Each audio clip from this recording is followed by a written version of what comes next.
का जमाना आ गईल मैथ राजा, का जमाना आ गईल मैथ राजा। चलिए भैया, आज हम लोग इसमें देखेंगे मैथ। देखिए यहाँ पर ऑलरेडी बोर्ड पर यहाँ पर लिख दिए हैं क्योंकि काफ़ी समय कम लगे और इसको इतना बेहतरीन तरीके से बनाएंगे कि जो आप देखिएगा तो मैथ से बिल्कुल प्यार हो जाएगा। चलिए कैसे, ध्यान से देखिए।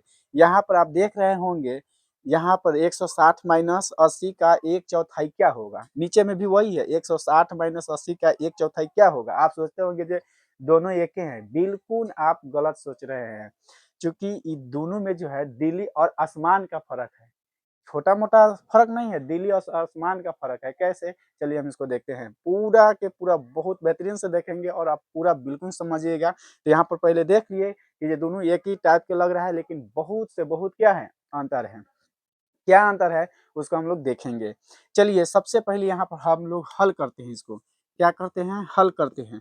हल में क्या करेंगे, सबसे पहले देख रहे हैं क्या है, 160 माइनस 80 का के मतलब हम लोग क्या करते हैं भैया, गुना करते हैं। का के जगह पर हम लोग गुना के चिन्ह दे देते हैं, गुना। और उसके बाद में एक चौथाई, एक चौथाई मतलब एक बटा क्या हो जाता है, 4 हो जाता है।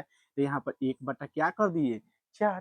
पहले हम 80 का काम कर लेते हैं ना, उसके बाद में हम 160 का करेंगे। तो यहाँ पर 20 चौका क्या हो गया, 80 हो गया, 20 चौका 80। यानी उसके बाद में यहाँ से क्या कर देंगे, 160 और माइनस यहाँ पर 20 घटा देंगे तो 140 हम लोग का क्या हो गया, आंसर हो गया। देख लिए, तो बिल्कुल आसान था। और यहाँ पर इसको हम बनाते हैं, आप देख रहे हैं कि जिस तरह ये दिखाई दे रहा है उसी तरह से नीचे वाला भी दिखाई दे रहा है, लेकिन बहुत के बहुत फर्क है, हम लोग पहले बोले हैं। तो चलिए तब बिल्कुल समझ में आ गया। नीचे वाला का देखेंगे।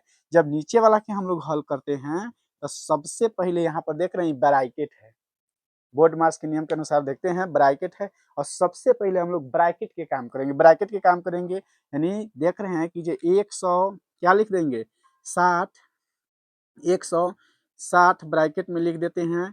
160 माइनस 80 है और इसको का के लिए हम लोग का रहने देते हैं यहाँ पर का।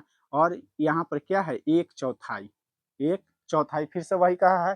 तो यहाँ पर काम कर लीजिए, 160 में से 80 घटाइएगा तो 8 दूना 16 यानी 80 बचेगा। तो यहाँ पर लिख देते हैं 80 का के लिए गुना एक बटा क्या हो जाएगा, 4। यहाँ पर कर देंगे 20 चौका 80। तो इसका हम लोग का आंसर क्या आ गया, 20 आ गया। तो कितना आसान है, बहुत आसान है, बेहतरीन से। निश्चित रूप से आशा करता हूँ कि आप समझे होंगे। उसी तरीका से नीचे वाला आप बनाकर कमेंट बॉक्स में लिखिएगा, आंसर दीजिएगा। बहुत आशा रखेंगे निश्चित रूप से आप आंसर दे पाएंगे। चलिए तब तक के लिए धन्यवाद, थैंक यू।